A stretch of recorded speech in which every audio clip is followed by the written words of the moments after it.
வணக்கம் சவுக்கு மீடியா நேயர்களே. இன்று அரசியல் தமிழ்நாட்டில் நடந்த முக்கியமான அரசியல் மற்றும் சமூக நிகழ்வுகளை பற்றி விவாதிக்க இருக்கிறோம். வாருங்கள் சார். வணக்கம் சார். வணக்கம் சார். அரசியல் சமூக நிகழ்வு தானே உங்கள் குடும்ப பஞ்சாயத்தா? அது நீங்கள் தான் சார் சொல்லணும். நேற்று தான் அப்படி சொல்லணும் பார்த்தா நீங்கள் தான் சொன்னீங்க. அரசியல் பேசலாம், நம்ம இன்னும் நிறைய இருக்குது பேசுகிறதுக்கு. வேண்டாம், போதுமான அளவுக்கு மக்களுக்கு விஷயங்களை தெரிவித்தாகிவிட்டது. நேரம் வரும்போது தேவைப்படும் போது அதை பற்றி பேசிக்கொள்ளலாம். அரசியல் நிகழ்வுகளுக்கே போய்விடலாம். சார், சைபர் கிரைம் டிஜிபி அவர்கள் வந்துட்டு எக்ஸ் வலைதள அந்த நிறுவனத்துக்கு வந்து ஒரு கடிதம் எழுதியிருக்காங்க. அதை திருத்தணியில் நினச்சல சார், இந்த வடமாநில தவிர 3 பேர் சேர்ந்து வெட்டினாங்கல்ல, அந்த சம்பவம் தொடர்பாக யார் பதிவிட்டாலும் அந்த பதிவை வந்து நீக்கணும். அது வந்து இளைய தலைமுறையினர் வந்து வன்முறையில் ஈடுபட வழிவகுக்கும் அப்படின்னு சொல்லியிருக்காரு. அப்போது இதற்கு முன்பு இந்த வீடியோ இல்லை இல்லையா? அந்த வீடியோவில் இருந்த இளைஞர்கள் எதை பார்த்து வன்முறையில் ஈடுபட்டார்கள்? சொல்லுப்பா, விஷயத்தை புரிஞ்சுக்குங்க. தமிழ்நாட்டின் சட்டம் ஒழுங்கு எந்த அளவுக்கு சீர்கெட்டு போய் இருக்கிறது என்பதை அரசே உணர்ந்திருக்கிறது.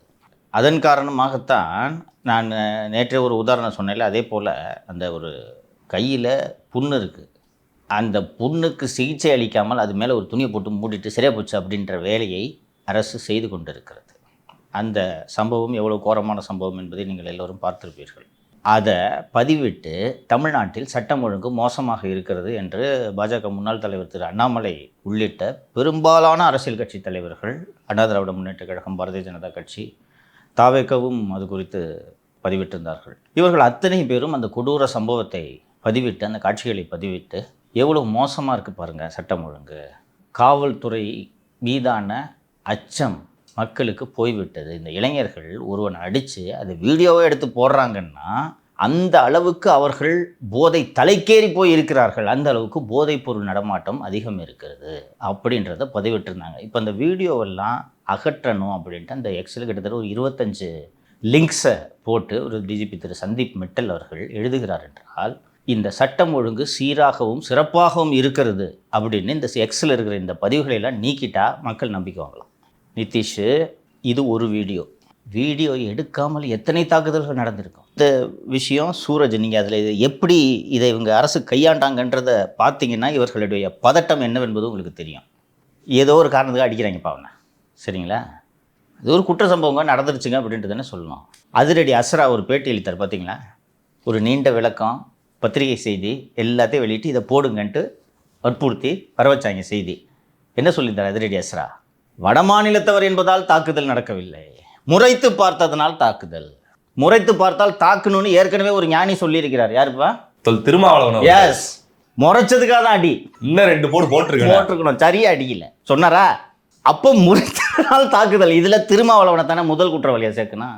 வன்முறையை தூண்டிருக்காரு சார் இல்லையாப்பா? அவர் என்ன சொன்னாரு? முறைச்சதுக்கு தான் அடி. அவன் முறைச்சு பார்த்துக்கிட்டே இருந்தான், அதான் அடிக்க சொன்னோம். அதுவும் வந்து ஏன்டா நீ நார்த் இந்தியாவிலேருந்து வந்துட்டு என்ன முறைச்சு பார்க்குறியா ராஸ்கல்? நாங்கள் தமிழ்நாட்டுக்காரனை முறைச்சதுக்கே அடித்தோம். இதில் நீ வடமாநிலத்தை வந்து தமிழ் தெரியாம வேற வந்து நீ முறைக்கிற. அதான் அவர் முறைச்சு பார்த்தாரா இல்லை எதிரில் இருந்தவங்களுக்கு முறைச்சு பார்த்தது மாதிரி தெரிஞ்சுதா? இதை சரி முறைச்சு பார்த்ததுனால தான் அடித்தாங்கன்னு அஸ்ராகருக்கு சொல்கிறது ஏற்றுக்கோ. முறைத்து பார்த்ததெல்லாம் அடித்திருக்கலாம். முறைச்சு பார்த்தா வெட்டுவீங்களாடா? அருவாளை எடுத்து பகிர்ந்துச்சாங்க. அவன் சாகாமல் இருக்கானன்றது எனக்கு ஆட்சி போது மண்டை மேலே போடுறாங்க அருவாளை வச்சுக்கிட்டு. அவனுக்கு எவ்வளோ காயம் இருந்துச்சு. இன்னொன்று, அந்த வீடியோவில் அவன் காதில் இருந்தெல்லாம் ரத்தம் வழிஞ்சதை நம்ம பார்த்தோம் இல்லைங்களா? இப்போ எதுக்கு அவனை அவ்வளோ அவசரமாக டிஸ்சார்ஜ் பண்ணி அனுப்பிச்சிங்க? கவனிச்சிங்களா? அதை கவர்மெண்ட் ஹாஸ்பிட்டல் தானே, 2 நாள் இருந்துட்டு பண்ணுக்குன்னு தின்னுட்டு கொஞ்சம் உடம்பு சரி பண்ணிக்கிட்டு போக வேண்டியது தானே. இது 2 நாள் ஆறிடுமாப்பா அந்த வெட்டுக்காயம்? சொல்லுப்பா. ஒருவேளை மருத்துவமனை சரியில்லை போல. ஏன் அங்கே கஞ்சா செடி இல்லை இருந்தான், கரெக்டா? அப்போ அந்த சம்பவத்தை மூடி மறைக்க எவ்வளோ வேகமாக வேலை செய்கிறாங்க தெரியுதா? சோஷியல் மீடியாவில் இது இருக்கக்கூடாது, அவனை விரட்டி விட்டாங்க. இனிமேல் இந்த போய்ட்டு வேலைகளும் கேட்டுக்கிட்டு வந்துடாது, ரைட்டா? இதை பண்ணுறதன் மூலமாக எல்லா மக்களும் எப்பா ஏதோ ஒரு இன்சிடென்ட்டுப்பா சட்டம் ஒழுங்கு சீராயிடுச்சுப்பா வர அதோருக்கான ஆதாரமே இல்லை அப்படின்லாம் நம்ம நினச்சிக்குவோமா? ஏன்டா லூசாடா நீங்கள்லாம்? உள்ளபடியே குழந்தைத்தனமாக இல்லை. இன்றைக்கி அந்த வீடியோ சோஷியல் மீடியாவில் அவைலபிளாக இல்லைனாலும் நம்ம மெமரியில் அது எட்சுடா இல்லையா? அந்த வீடியோ அவங்க ஈஸியாக மறக்க முடியுமாம்மா? அந்த வீடியோவை பொறுத்த வரைக்கும் குறைஞ்சபட்ச டேமேஜ் கண்ட்ரோல் இல்லை சார். இல்லை, அப்படி இருக்காது. நீங்கள் இது டேமேஜ் அதிகப்படுத்துன்றேன். நீங்கள் என்னங்க பிஜேபி லீடரோட ட்விட்டர் லிங்கை நீக்க சொல்கிறீங்க, ஏடிஎம்கே லீடர்ஸோட ட்விட்டர் லிங்கை நீக்க சொல்கிறீங்க, அவர் கோவை சத்தியன் போட்டதுக்கு அதையும் நீக்க சொல்லி நீங்கள் அனுப்பிச்சிருக்கீங்க. அவங்க இப்போ திருப்பி பேசுவாங்களே. சரி, இப்போ குறைஞ்சபட்ச டேமேஜ் கண்ட்ரோல் சொன்னீங்கல்ல, உண்மையான டேமேஜ் என்னன்றதை நான் இப்போ சொல்கிறேன். 31/12/2025 அன்று தமிழக பாரதிய ஜனதா கட்சி தலைவர் திரு நயினார் நாகேந்திரன் அவர்கள் உள்துறை அமைச்சர் திரு அமித்ஷா அவர்களுக்கு ஒரு கடிதம் எழுதியிருக்கிறார். இது ரொம்ப முக்கியம். நிறைய பேர் இதை அப்படியே கடந்து போயிட்டாங்க. இது ஒரு வரி செய்தியோட போயிடுச்சு. இது ரொம்ப ரொம்ப இம்பார்ட்டன்ட் அண்ட் டேஞ்சரஸ். எந்த காரணத்திற்காக ஒரு மாநிலத்தில் ஆட்சியை கலைக்கலாம்? சட்டம் ஒழுங்கு சரி, சட்டம் ஒழுங்கு. அதனால தானே அதை வந்து முதலமைச்சரே கையில் வச்சிருக்காரு. எல்லோ கையில் வச்சிருக்காங்க. பட் சட்டம் ஒழுங்கை காரணம் காட்டி தான் ஒரு ஆட்சியை கலைக்க முடியும். அப்படி கலைக்காவிட்டாலும் கூட சட்டம் ஒழுங்கை காரணம் காட்டி மத்திய அரசு தலையிட முடியும். நயினாரோட லெட்ரு, அதில் இருக்க கண்டென்ட்டை படிச்சிங்கன்னா உங்களுக்கு எதை நோக்கி பிஜேபி சென்று கொண்டு இருக்கிறது என்பது புரிந்துவிடும். 28/12/2025 அன்று மேற்கு வங்கத்தைச் சேர்ந்த சூரஜ் என்ற இளைஞர் ஒரு ஆட்டோக்காரன் கூட சின்னதாக சண்டை ஏற்பட்டதன் காரணமாக கடுமையாக தாக்கப்பட்டிருக்கிறார். ஒன்று. ரெண்டாவது, 29/12/2025 அன்று இந்த திருத்தணி ரயில்வே ஸ்டேஷன் இன்சிடென்ட் இதையும் போட்டுட்டு வட இந்திய தொழிலாளர்கள் தமிழகத்தில் தொடர்ந்து தாக்கப்படுகிறார்கள். These incidents clearly indicate a disturbing trend of increasing attacks on migrant workers coupled with rising drug abuse among youngsters and a clear failure of the law and order machinery in Tamil Nadu. தமிழ்நாட்டில் சட்டம் ஒழுங்கு சீர்குலைந்து விட்டது. முடிச்சுட்டு கடைசியாக prayer. இது கூட அது BJP எப்படி சைஸ் அதை கோக்குறாங்கன்றதை பார்க்கணும். நீங்கள் இதை கோவையில் சிலிண்டர் குண்டு வெடித்ததோடு தொடர்பு படுத்தி பார்க்க வேண்டும்னு சேர்த்துக்கிறாரு. அதுக்கு என்ன சார் சம்மதப்படுத்திக்கிட்டோம். புரியுதா? பிடிச்சிட்டு ப்ரேயர் கடைசியா. In light of the above developments and the deteriorating law and order situation, the general public especially vulnerable section such as women and children are greatly threatened. பெண்கள், குழந்தைகள் உள்ளிட்ட விளிம்பு நிலை மக்கள் உயிருக்கு ஆபத்தாக அச்சமான சூழ்நிலையில் வாழ்ந்து கொண்டிருக்கிறார்கள்.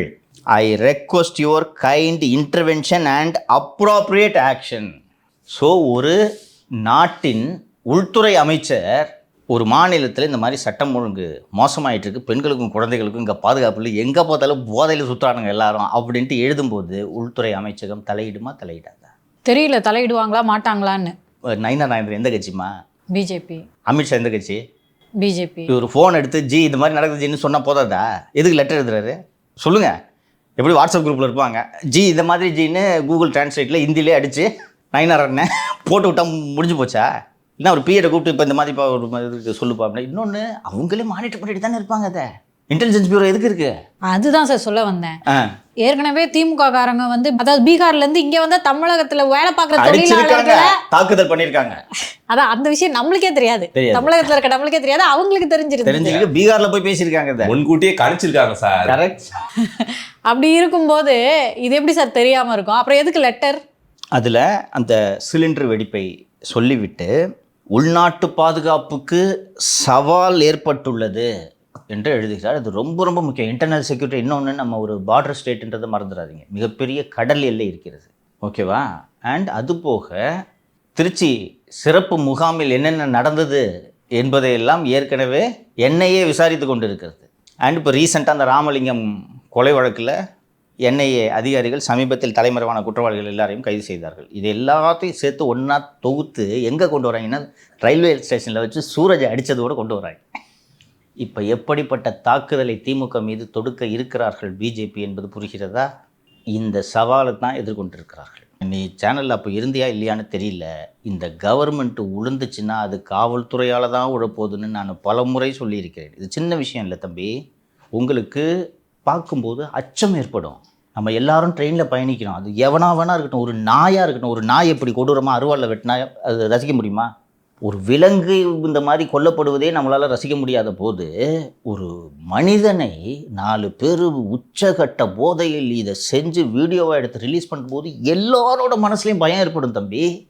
ஒரு பெண்ணு கல்லூரியில் படிக்கிற புள்ள தன்னோட நண்பரோட 11 மணிக்கு ஒரு காரில் உட்காந்து பேசிக்கிட்டு இருந்தா, வந்து அருவாளை எடுத்து காரை வெட்டி உடைச்சு அவனை தாக்கி தூக்கிட்டு போய் கொடூரமாக அந்த பெண்ணை சித்திரவதை செய்திருக்கிறார்கள் என்றால், இது மாலதி அன்னைக்கு பேசும்போது சொன்னாங்க, ஒரு பெண்ணாக எனக்கு பயமாக இருக்குது, நம்மளால் ஃபீல் பண்ண முடியாது. அதை இவங்க இப்போ நார்மலாக என்ன ஆகுனா, இப்போ மாலதி இரவு ஒரு 11 மணிக்கு வரணும் அப்படின்னு சொன்னால், முன்னாடியில் எப்போயாவது ஒரு கேப்பை போட்டு வந்துடலான்ட்டு நினச்சிட்டு இருப்பாங்க. இந்த சம்பவத்துக்கு பிறகு பயம் வரும், எனக்கு நைட் ஷிஃப்ட் வேணான்னு. ஸோ இந்த லா அண்ட் ஆர்டர் கொலாப்ஸ்ன்றது சொசைட்டியை பூரா உலுக்கி போட்டுரும். இவங்களுக்கும் இது புரிஞ்சதுனால தான் துணியை போட்டு அதை ஒரு ஜம்காலத்தை போட்டு மூடி அப்பா ஒன்றும் இல்லையா ட்விட்டரில் இருந்து அதை எடுப்பா இதை எடுப்பா அதை எடுப்பான்ட்டு. இல்லைன்னா எத்தனை இன்சிடென்ட்டில் அஸ்ராகருக்கு வந்து இப்படி விளக்கம் கொடுத்துருக்காரு. ஆட்சியில் என்னெல்லாம் சிக்கல் ஏற்படுதோ மீடியா வெளியிட்டு இருந்தாங்க, இப்போ அவங்களெல்லாம் வாய மூட வச்சுட்டாங்க, ஆல்மோஸ்ட் சக்ஸஸ்ஃபுல் ஆயிட்டாங்க அப்படின்னு சொல்லலாம். அதே மாதிரி இப்போ எதிர்க்கட்சிகள் பேசுறதையும் இவங்க வாய மூட வைக்கிறாங்களோ அந்த கட்டத்துக்கு போயிட்டாங்களோன்னு தோணுது. திரு அண்ணாமலை அவர்கள் வந்து எதிர்க்கட்சிகளுக்கு கடமை இருக்குன்னு ஒரு விஷயத்த சொல்லியிருக்காரு, படிச்சிருவாங்க சார். சரிங்கம்மா. அரசின் அக்கறையின்மை மற்றும் நிர்வாக சீர்குலைவை அம்பலப்படுத்துவது எதிர்க்கட்சியின் அடிப்படை கடமை. இந்த தோல்விகளை முன்னிலைப்படுத்துவது திமுக அரசுக்கு அசௌகரியத்தை ஏற்படுத்தினால் அதற்கான தீர்வு எக்ஸ் நிறுவனத்திற்கு அழுத்தம் கொடுப்பதல்ல. எதிர்க்கட்சிகளின் குரலை அடக்குவதற்கு பதில் முதலில் தங்களுக்கு ஓட்டளித்த மக்களுக்கு வேலை செய்ய திமுக அரசு முயற்சிக்கலாம் அப்படின்னு சொல்லியிருக்காரு. அவர் எழுப்புறது முக்கியமான பாயிண்டா இல்லையா? அவர் கடமை, அவங்க வேலை அது. அதிமுகவை சேர்ந்த கோவை சத்தியனும் சிங்கை ராமச்சந்திரன் கூட அதை பதிவிட்டிருந்தாருன்னு நினைக்கிறேன். அவங்க வேலை அது, அவங்க கடமை. இன்னொன்று, எத்தனை முறை அதிமுக எதிர்க்கட்சியாக சரியாக செயல்படலன்னு நம்ம விமர்சனம் வச்சுருக்கோம், ஞாபகம் இருக்கா? என்ன சரியாக பண்ண மாட்டேங்கிறாங்க அப்படின்னு. அப்போது இந்த கடமை, அதாவது எந்த அளவுக்கு ஃபேசிஸ்ட் அவங்க போகிறாங்கன்றது தெரியுதா? மீடியா பேசக்கூடாது, சரி மீடியா பேசலை, நாங்கள் பேசுகிறோன்ட்டு எதிர்க்கட்சிகள் அவர்களோட கடமை செஞ்சால் உன்னையும் பேச விட மாட்டேன். புரியுதுங்களா? இது ஃபேசிசம் இல்லாமல் வேறு என்ன? சமூக வலைத்தளங்களில் பெண்களை குறித்து ஆபாசமாக இந்த ஐடிவின் குரங்குகள் எழுதி கொண்டிருக்கிறது. என்னைக்காவது இவங்க இந்த சைபர் கிரைம் தலையிட்டு இருக்கா? சென்டிமெண்டல் தலையிட்டு இருக்காரா? எவ்வளவு ஆபாச தாக்குதல். குறிப்பாக ஒரு பெண்கள் யாராவது திமுக அரசுக்கு எதிராக எழுதிட்டாங்கன்னா எப்படி விழுந்து அவர்கள் தாக்கப்படுகிறார்கள் பார்த்துருக்கீங்களா நீங்கள்? இவர் திரு விஜய் அவர்கள் மீது எவ்வளவு தனிப்பட்ட தாக்குதல்கள் நடந்தன பார்த்தோம்ல நம்ம எல்லாரும்.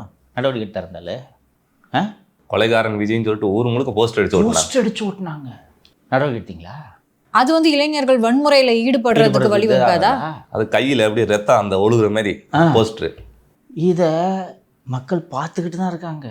இவங்க ஏன் நினச்சிக்கிட்டு இருக்காங்க, இந்த ட்விட்டர்லேருந்து இந்த 25 லிங்கை ரிமூவ் பண்ணிட்டானா முடிஞ்சிச்சுப்பா, சூரஜ் தாக்கப்படல, அவனையும் ஊருக்கு பேக் பண்ணி அனுப்பிச்சிட்டோம், அவ்வளோதான்.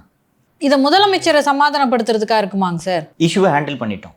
அங்கே ஒன்றும் இங்கே ஒன்றுமா நடக்குது, எதிர்க்கட்சிகள் தேவையில்லாமல் இதை பூதாகரமாக்குறாங்க. அவரோட நினைப்பே அப்படித்தான். இப்போதும் அவர் என்ன நினைத்து கொண்டிருக்கிறார் என்றால், அக்பர் காலத்தில் நாட்டு மக்கள் எப்படி சுபிட்சமாக வாழ்ந்தார்களோ அது போன்ற ஒரு சாம்ராஜ்யத்தை நான் நடத்தி கொண்டிருக்கிறேன், எனக்கு பிறகு எனது மகன் சிறப்பாக ஆட்சி செய்வார். மகன் என்று சொல்லாதீங்க, இளம் பெரியார்னு சொல்லுங்க. இளம் பெரியார், இது வேறு, எனக்கு கோவம் வந்துடும், வேண்டாம், வாய்ப்பிடுங்காத.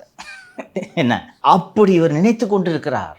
ஃபஸ்ட்டு இப்படி ஒரு லாண்ட் ஆர்டர் இன்சிடென்ட் நடந்த உடனே டிஜியையும் ஏடிஜி எல்என்டோவையும் கூப்பிட்டு சட்டையை பிடிச்சி உழுக்குன்னு ஒரு சீஃப் மினிஸ்டர், என்னடா நடந்துட்டு இருக்குது, வேண்டாம் பொறுத்தன் அருவாலை எடுத்து வெட்டிட்டு ரீல்ஸு போடுற அளவுக்கு இவனுங்களுக்கு பயம் விட்டு போச்சு. நீலாம் எதுக்குடா யூனிஃபார்ம் போட்டுட்ருக்கிறேன்னு கூப்பிட்டு கேட்கணும். உச்சநீதிமன்றம் வலியுறுத்தி பல எதிர்க்கட்சி தலைவர்கள் குரல் கொடுத்த பிறகும் டிஜிபியை போடாமல் பொறுப்பு டிஜிபியை போட்டுட்டு, பொறுப்பு டிஜிபிக்கு ஒரு பொறுப்பு டிஜிபியை போட்டு ஒரு பொறுப்பு டிஜிபி ஆட்டராக போய் படுத்துட்டாரு. அவருக்கும் ஸ்டண்ட்டு வச்சுருக்கான் பாவத்தை. அடுத்த பொறுப்பு டிஜிபி அவர் வந்து உட்காந்துருக்காரு, அவர் இந்த மாதம் போகிறாரு. அப்படி வச்சுட்ருக்காருன்னா லாண்ட் ஆர்டர் பற்றி துளியும் இவருக்கு அக்கறை இல்லை என்பது புரிகிறதா? எதுக்காக 2 வருஷம் டென்யூர் இப்படி தான் அப்பாயிண்ட் பண்ணணும்னு சொல்லிட்டு எதுக்கு சுப்ரீம் கோர்ட் அந்த பிரகாஷ் சிங் ஜட்ஜ்மெண்ட்டில் மீண்டும் மீண்டும் உத்தரவிடுகிறது? அதுவும் எப்பெல்லாம் சட்டம் ஒழுங்கு சீர்குலையுதோ எதிர்க்கட்சிகள் வைக்கிற விமர்சனமே இதுதான். பொறுப்பு டிஜிபி இருக்கிறதா இதுக்கு ஒரு காரணம், பர்மனன்ட் டிஜிபி இல்லாதனால தான் காரணம் அப்படின்னு. நான் ஒரு பாவம் ரிட்டையர் ஆக போகிறார் அபய்குமார் சிங், இந்த பதவிக்கு துளியும் தகுதி இல்லாத நபர். அவருக்கு ஏன் இந்த பதவி கொடுத்துருக்காங்கன்னா ஒரே காரணம், ஈடிலேருந்து தப்பிக்கிறது. எவ்வளோ டாஸ்மாக் எஃப்ஐஆர் லஞ்ச ஒழிப்புத்துறையில் க்ளோஸ் பண்ணி கொடுத்தேன், ஒரு மாதம் உட்காந்துட்டு போகிறாங்கன்ட்டு ஒரு கேட்டு இதுக்கெல்லாம் போடுவாங்களையா டிஜிபி? இந்த பதவிக்கு துளியும் லாய்க்கு இல்லாத நபர் அபய்குமார் சிங். அப்படி இன்னொன்று சீனியாரிட்டியில் கடைசியில் இருக்கார், அவர் தகுதியே இல்லை. 6 மாதம் இருக்கணும் இல்லை டிஜிபி ஆகிறதுக்கு, மினிமம் 1 மாதம். இந்த மாதம் ரிட்டையர் ஆகிறார், அவரை தூக்கி இதுக்கு போட்டு வச்சுருக்கீங்க. இதோட நீட்சி தான் இதுன்றேன். இப்போ சீமா அகர்வாலோ திரு ராத்தோர் அவர்களோ ஒரு ஃபுல் டைம் டிஜிபியாக இருந்தாங்கன்னா இதை விடுவாங்களா? அந்த டிஸ்ட்ரிக்ட் எஸ்பியை கூப்பிட்டு அவன் இந்த மாதிரி போடுறான்னா உச்சகட்ட போதையில் சுற்றிட்டு இருக்கிறான், நீ என்ன பண்ணிகிட்டு இருக்க, நீயும் போதையில் இருக்கிறியா அப்படின்னு உலுக்கியிருப்பாங்க. இவர் அபய்குமார் கூப்பிட்டா கூட யோ ஒரு மாதத்தில் போகிற சோம்மன்னு பொறுப்பு டிஜிபி தானே மூட்டு உட்கார் என்றுவாங்க. ஐஜி நான் சொன்ன அதிரடி அசரா தானே, இவர் நார்மலாகவே யாரையும் மதிக்க மாட்டார். யோ நிறுத்தியா, சிஎம்கிட்ட பேசிக்கிறேன், என்ன ஃபாதர்கிட்ட பேசிக்கிறேன். நான் பேரே அதிரடி அஸ்ரா காருக்குன்னு வச்சிருக்காங்க. அதிரடியாக போய் கஞ்சா விற்கிறவனை பிடிக்க மாட்டாங்க, எதுவும் பண்ண மாட்டாங்க. ஆனால் இதுக்கு மட்டும் வந்து ப்ரெஸ் மீட் கொடுக்குறாங்க. அவரோட அதிரடிலாம் அரசை காப்பாற்றுறதுக்கு தான் அந்த அதிரடி. கரூர் சம்பவத்தில் ஒரு ஸ்பெஷல் டீம் காலையில் சொல்கிறாங்க, மதியம் கிளம்பி போயிட்டாரியா கரூருக்கு, சண்டே போகிறாங்க சார். அதுக்கு தான் அந்த அதிரடி. அந்த அதிரடி அவர் எதுக்கு காட்டுவார்னா அரசை காப்பாற்றுவதற்கு, அதுக்கு மட்டும்தான் அவரோட அதிரடி. இப்படிப்பட்ட அதிகாரிகளை வைத்துக்கொண்டு சட்டம் ஒழுங்கு சீரழிந்து கொண்டு இருக்கிறது. இவர் இதனால தான் இந்த அரசு அழிய போகுது. இவர் இனிமேல் திமுக இதுக்கு பிறகு எந்திரிக்கவே தெரியாது. அந்த ஜெயலலிதாவும் சரி, கருணாநிதியும் சரி, அந்த சட்டம் ஒழுங்கில் எல்லா மாநில அரசியல்வாதிகளும் தெரியும். ஏன்னா உயிருக்கு அச்சத்தை ஏற்படுத்தும். அன்றைக்கி நீங்கள் சொன்னாங்களே, அது ரொம்ப முக்கியமான பாயிண்ட். ஒரு பெண்ணானா எனக்கு பயம் வருது. அந்த கோவை சம்பவம் நடந்தப்போ உங்களை அறியாமல் வரும். அந்த வாழ்கிறதுக்கே அந்த பயம் ஏற்பட்டுச்சுன்னா அந்த கோவம் அரசு மேலே திரும்புமா திரும்பாதா? இதை கேர்ஃபுல்லாக பார்க்கணும். கோட்டை விட்டாங்க, சந்தோஷம், கொடுங்க. சார் நீங்கள் முன்னாடி சொன்னீங்க அருட்தந்தை அவர்கள் தான் வந்து அடுத்து சட்டம் ஒழுங்கு கூடுதல் டிஜிபியாக பொறுப்பேற்பார் அப்படின்னு சொல்லிட்டு. நீங்கள் சொன்ன மாதிரியே வந்து பதவியும் கொடுத்தாங்க. ஆனால் வந்துட்டு பெருந்தன்மையாக எனக்கு எதுங்க இந்த பதவி, இன்னொருத்தவங்க வந்து என்னைக்காட்டி நல்ல அதிகாரி இருக்காரு, அவர் வச்சுக்கிட்டா நான் ஆயுதப்படை பிரிவுக்கு போயிடுறேங்க அப்படின்னு சொல்லிட்டு பெருந்தன்மையாக விட்டு கொடுத்துருக்காரு சார். என்ன சார் காரணம்? அப்படி ஒரு பெருந்தன்மை கிடையாது. இந்த அபய்குமார் சிங்னு ஒரு பாவப்பட்ட ஜீவன் இருக்குது. சும்மா லஞ்ச ஒழிப்புத்துறையில் அவர் பாட்டுக்கு 7 ஓய்வு பெற்றிருப்பார். ஏதாவது நல்ல பதவி கொடுப்பாங்கன்னு சொல்லிட்டு இவங்க சொன்னபடி கிட்டத்தட்ட 30-40 எஃப்ஐஆர் க்ளோஸ் பண்ணி கொடுத்தாரு. ஈடிக்கிட்டேருந்து தப்பிக்கிறதுக்காக. இன்றைக்கி ப்ரெடிகேட் அஃபென்ஸே இல்லாமல் போய்டுன்னு சொல்லிட்டு 40 எஃப்ஐஆர் க்ளோஸ் பண்ணியிருக்காரு. ஒரு 2-3 நாள் நடந்துச்சு இந்த க்ளோஷர். நம்ம பேசணும்னு நினைக்கிறேன் நம்ம ஷோவில். இவ்வளோலாம் க்ளோஸ் பண்ணேனேயா, சேகர் பாபுவை காப்பாற்றுறதுக்காக அந்த பின்னி மில் கேஸ் எல்லாம் க்ளோஸ் பண்ணி கொடுத்தேனேயா, எவ்வளோ விஷயம் பண்ணி கொடுத்துருக்கு, எனக்கு ஒன்றுமே பண்ணலையே அப்படின்னும் போது உனக்கு ஒன்றும் கிடையாது அப்படின்ட்டு இருந்த நேரத்தில் தான் ஒரு திரு வெங்கட்ராமன் நெஞ்ச பிடிச்சின்னு போய் படுத்துறாரு. எப்பா முடியலடா டே விட்டுருக்கான். அந்த கேப்பில் அவர் தான் போயிட்டார். இந்த கேப்பில் போய் இந்த சேரில் உட்காந்துக்கிறாங்க அப்படின்னு கேட்டோன்னே சரி போ உட்காந்து தொலை அப்படின்ட்டாங்க. உட்காந்து 10 நாள் தான் ஆகுது. இவருக்கு ப்ரொமோஷன் எந்திரியா அப்படின்னு சொன்னா பாவமாக இருக்கும்ல. ரிட்டையர் ஆகிக்கிறேங்க, ஒரு 30 நாள் தான் இருக்குது, ரிட்டையர் ஆகிக்கிறேன்னு சொன்னோன்னே சரி போய் உட்காந்து தொலை கிளம்பிடணும் அன்றைக்கி. ரைட்டானோடனே அவருக்கு ஒரு மாநிலத்தின் சட்டம் ஒழுங்கு டிஜிபியாக இருந்து ஓய்வு பெற்றோம் அப்படின்ற ஒரு பெருமை இருக்கும் இல்லையா, அதனால் சரி போய் இருந்து தொலைஞ்சிக்க அப்படின்னு விட்டுட்டாங்க. February 1 அன்று திரு வெங்கட்ராமன் லஞ்ச ஒழிப்புத்துறை இயக்குநராக நியமிக்கப்படுவார். அருட்தந்தை உளவுத்துறையின் டிஜிபியாக நியமிக்கப்பட்டு கூடுதல் பொறுப்பாக சட்டம் ஒழுங்கையும் கவனிப்பார். அதனால் ஒன்றும் ஒரு பெருந்தன்மையெல்லாம் ஒதுங்கலை. எவ்வளவு நாள் கவனிப்பார் சொல்லுங்கள்? அடுத்த ஒரு வாரம். ஏன்? அதான் அடுத்த எலெக்ஷன் கமிஷன் ஒரு 2 அல்லது 3 வாரங்களுக்கு அவர் அந்த பொறுப்பில் இருப்பார். அதிகபட்சம் February. அதான் சார், நானும் ஒரு நியூஸ் பார்த்தேன். தேர்தல் ஆணையத்துடைய கெடுபிடிகளுக்கு ஆளாக வேண்டாம் அப்படிலாம் ஒதுங்கல. அதிகாரிகளோட பதவி வெறி பற்றி உங்களுக்கு தெரியாது. ஒரே ஒரு நாள் இருந்தாலும் நான் உட்காந்துக்கிறேன்னு கூச்சமே பட மாட்டாங்க. ஒவ்வொரு ஐபிஎஸ் ஆஃபீஸரோட கனவு சென்னை கமிஷனர் ஆகணும், ஹெச்ஓபிஎஃப் ஆகணும். ஸோ அதுக்கெல்லாம் கூச்சமே பட மாட்டாங்க. ஒரே ஒரு நாளாக இருந்தாலும் நான் போய் உட்காந்துக்கிட்டு அது உட்காந்துட்டு அந்த கார்ட் ஆஃப் ஆனர்லாம் வாங்கிக்கிட்டேன். சரி பண்ணிட்டேன். ஒன்றுமே பண்ண முடியாது அந்த குறைந்த நாள். அதனால் ஒரு நாளாவது போய் உட்காரணுன்னு ஆசை இருக்கும். அருட்தந்தையோட கனவு. அருட்தந்தை தானே அரசாங்கம். அவருக்கு வேணுன்ற பதவியை அவரால் போட்டுக்க முடியாதா? அவராக தான் சரி பாவம் அழுகுறாங்க அந்த அளவுக்கு. சரி இருந்துட்டு ஒரு மாதம் அப்படின்ட்டு போனால் போதுன்னு விட்டுருக்காங்க. ஒரு மாதம் போனோன்னு சார். இன்னொரு செய்தி வேறு, சென்னை கமிஷனரை வேறு மாற்ற போகிறாங்க ஜனவரியில் அப்படின்னு சொல்லிட்டு ஒரு செய்தி வந்து சுற்றிட்டு இருக்கு. அது உண்மையா சார்? ஏகப்பட்ட பேர் இந்த ஆள் போயிடுவாருன்னு நினச்சி ஆவலாக காத்து கொண்டிருந்தனர். அந்த நேரத்தில் முதல்வர் சொன்ன ஒரு முக்கியமான ஒரு ஆப்ரேஷனை சக்ஸஸ்ஃபுல்லாக முடிச்சிட்டார்ல. அது என்ன சார் ஆப்ரேஷன்? இதை நம்ம கதை உடைச்சது வந்து இந்த ஃபோனை தேடி கண்டுபிடித்தது தான். அது சிஎம்க்கு சந்தோஷம் தானே. பட் ஆப்ரேஷன் சக்ஸஸ், பேஷண்ட் டெட்டுன்ற மாதிரி அதை எதிர்பார்க்கல. உங்களுக்கு யோசிச்சு பாருங்கள். நான் சொன்னேன் எல்லாரும் இதில் இன்வால்வ்டுன்ட்டு. நேற்று நான் சொல்ல மறந்து விட்டேன். தூக்கி உள்ளே வச்சு சோத்தில் விஷத்தை வச்சு சோழியை முடிங்கன்னு பாஷ்யம் அபினேஷெல்லாம் பணம் கொடுத்துருக்குறேன். பல ட்ரூப்ஸ் சேர்ந்து எல்லாருக்கும் சந்தோஷம். அதாவது எக்ஸாக்டாக இது இப்படி பண்ணணும் அப்படி பண்ணணுன்றது எல்லாருக்கும் தெரியாது என்றாலும் தூக்கி எலெக்ஷன் வரைக்கும் இவன் வெளியில் வரக்கூடாது, தேர்தல் முடியும் வரை வெளியே வரக்கூடாது என்பதில் எல்லோரும் ஒன்றிணைந்து கொண்டார்கள். அப்போ இவ்வளோ ஒரு 15 நாள் நீ வெளியில் தானே தம்பி இருந்த, 15 நாள் பார்த்தியா என்ன நியூஸ் வந்துச்சு அரசுக்கு எதிராக? சொல்லு. யார் வலுவான விமர்சனங்களை யார் எடுத்து வைத்தது சொல்லுப்பா. டிஎம்கே நியூஸ் மட்டும் தான் வருது, வேறு எந்த நியூஸுமே வரல. போதுமா? இப்போ எவ்வளோ சந்தோஷம் உங்களுக்கு, முதல்வருக்கு எவ்வளோ சந்தோஷம். அப்போ இவனை மட்டும் தூக்கி உள்ளே வச்சிட்டோன்னா உண்மையிலே தேனார்பாளர் ஓடுதுன்ட்டு எல்லாரும் ஜனங்க நம்பிப்பாங்கன்று நினைக்கக்கூடிய அளவுக்கான அப்பாவி தானே அவர். அதாவது அவர் அப்பாவின்னு சொல்கிறத விட ஜனங்களை முட்டாளுன்னு அவ்வளோ உறுதியாக நினச்சிட்டு இருக்காரு. இல்லைன்னா 2 கோடி ரூபாய்க்கு ஒரு வாட்சை கட்டிட்டு ஒரு சீஃப் மினிஸ்டர் போஸ்ட் கொடுப்பாரா? இது காமன் சென்ஸாக இல்லையா சொல்லுப்பா? இது காமன் சென்ஸாக? நான் தனிநபர், நான் உண்மையிலே 2 கோடிக்கு வாட்ச் கட்டினா கூட என்னை அவனும் கேள்வி கேட்க முடியாது. அதிகபட்சம் நீ அவனையும் மிரட்டி வாட்ச் வாங்கிட்டான்ட்டு சொல்லலாம். ஆனால் நீங்கள் பப்ளிக் சர்வெண்ட். கிஃப்டாக ஒரு முதலமைச்சருக்கு ஒரு வெளியே வந்து கிஃப்ட் வருதுன்னு வச்சுக்கோ. கேரளா சீஃப் மினிஸ்டர் தராரு, இல்லைன்னா யாரோ ஒரு அரசியல் கட்சி தலைவர் தந்தா என்ன பண்ணணும்? அந்த கிஃப்ட்டை அரசு கருவூலத்தில் கொடுத்துடணும் போல. நீ வச்சுக்க முடியாது, கூடாது. அப்போது 2 கோடி ரூபாய்க்கு இந்த ஆள் வாட்ச் கட்டுறாருன்னா ஏது இந்த வாட்சுன்ற கேள்வி வருமா வராதா? இதெல்லாம் கண்காணிக்கிறதுக்கு தானே சார் டிவிஎஸ்ன்ற ஒரு ஏஜென்சியை வச்சிருக்காங்க. நான் என்ன சொல்கிறேன் மாலதி, நீங்கள் அதுக்குள்ளேயே போக வேணாம். அது டிவிஎஸ் உங்களுக்கு கீழே வேலை செய்யுது, அது கண்காணிக்காதுன்னு வச்சுங்க. இந்த அபிகுமார் சிங் மாதிரி ஆளெல்லாம் போட்டிருந்தா அது விளங்குமா அந்த டிபார்ட்மெண்ட்டு? ஏன்னா அதை விட்டுருங்க. உங்களுக்கு தெரிய வேண்டாமா மாலதி? 50 ஆண்டு கால பொது வாழ்க்கைக்கு சொந்தக்காரன்னு சொல்லிக்கிறீங்க. இவ்வளோதானே உங்கள் அறிவு. எம்எல்ஏவாக இருந்திருக்கீங்க, மேயராக இருந்திருக்கீங்க, லோக்கல் அட்மினிஸ்ட்ரேஷன் மினிஸ்டராக இருந்திருக்கீங்க, டெப்டி சீஃப் மினிஸ்டராக இருந்திருக்கிறீங்க. ஒரு பப்ளிக் சர்வெண்ட்ஸுக்கு என்ன ரூல்ன்றது உங்களுக்கு தெரியாதா? நம்ம காலேஜ் கூட முடியாத ஒரு பேரில் போய் 2.25 கோடி ரூபாய்க்கு காரை வாங்கி இதை அஃபிஷியல் காராக யூஸ் பண்ணுறோமே, இது தப்புன்றது உங்கள் மண்டைக்கு ஏறுமா ஏறாதா? இதை சொல்லித்தரமாப்பா யாராவது?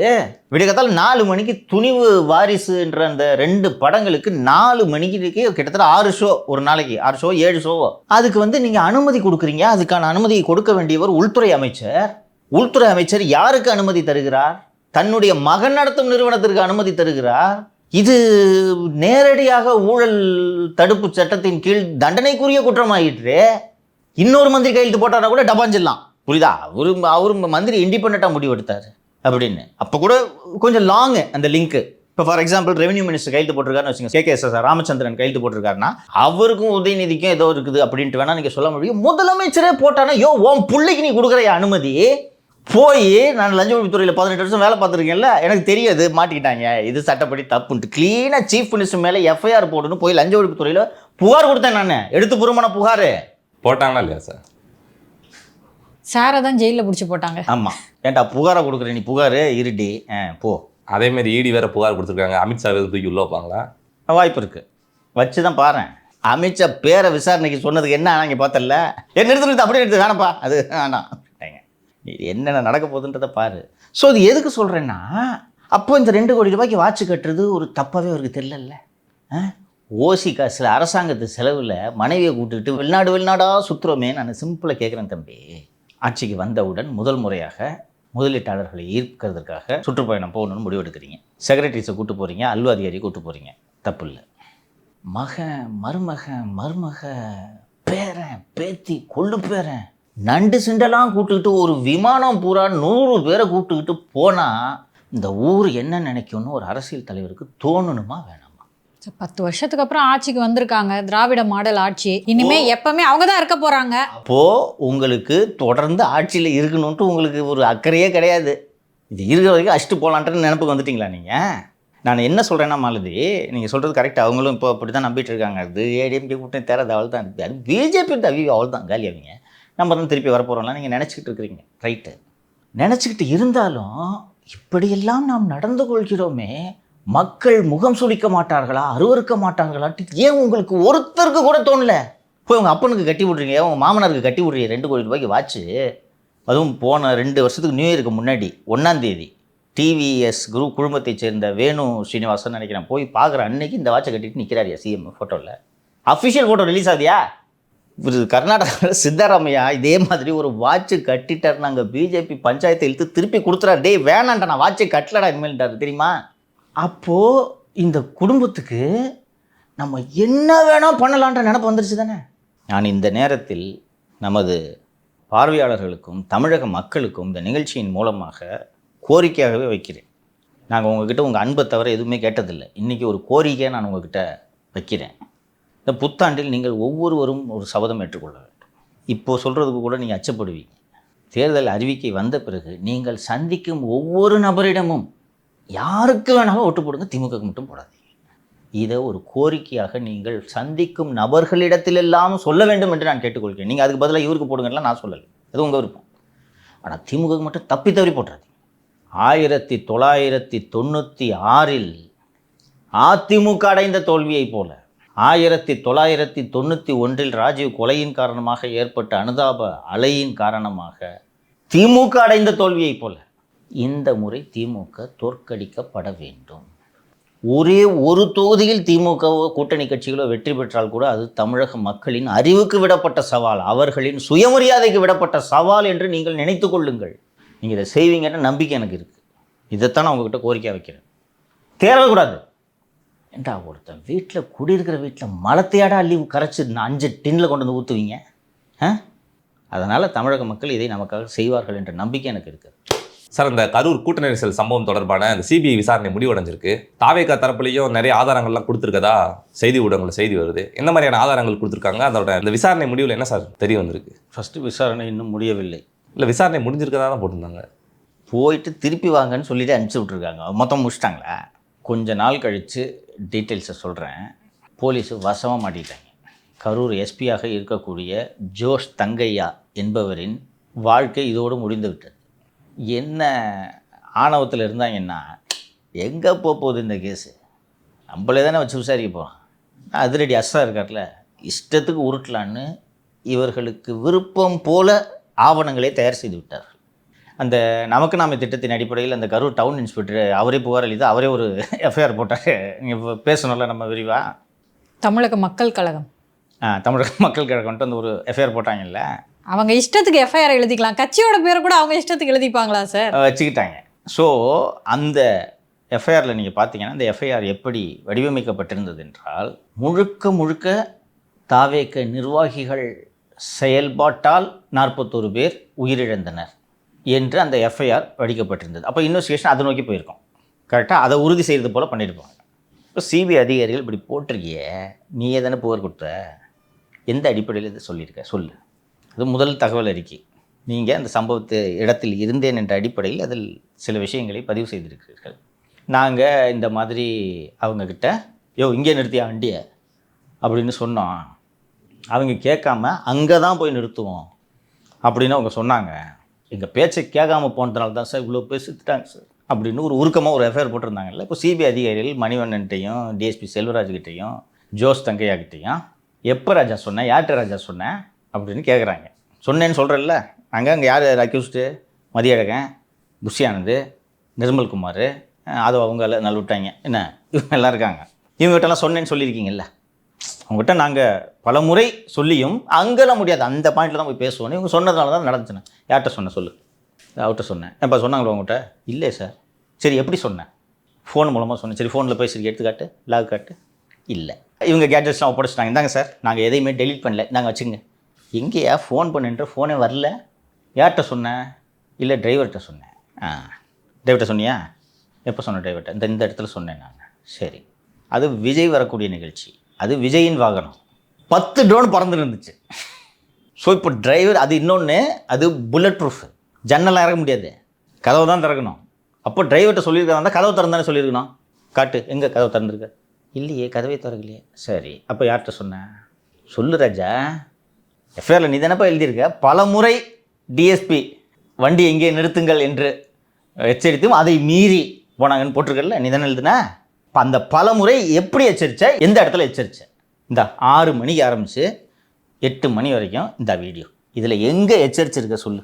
இல்லை, மதியில் எனக்கு ஃபோன் பண்ணோம். சரி, மதியில் எனக்கு ஃபோனை கொடுப்பா. யார்ப்பா ஃபோன் பண்ணுது? எனக்கு யாருமே ஃபோன் பண்ணல சார். மாட்டீங்கயா? ஸோ வண்டியை அந்த இடத்திற்கு செல்லாமல் இந்த இடத்திலேயே நின்று பிரச்சாரத்தை தொடங்குங்கள் என்று இவர்கள் சொன்னதற்கான எந்த ஆதாரத்தையும் காவல்துறையால் சமர்ப்பிக்க முடியாது. முடிஞ்சா? பாதி கேஸ் முடிஞ்சா? இவங்க விசாரிச்சிருந்தாங்கன்னா என்ன மாலதி பண்ணியிருப்பாங்க? தாவேகா நிர்வாகிகளும் தாவேகா தலைவர் விஜயன் தான் காரணம்னு முடிச்சிருப்பாங்க கேஸை. அது அந்த ஒரு நபர் ஆணையம் சொன்னது அப்படியே சொல்லும். புரிஞ்சுருக்குமா?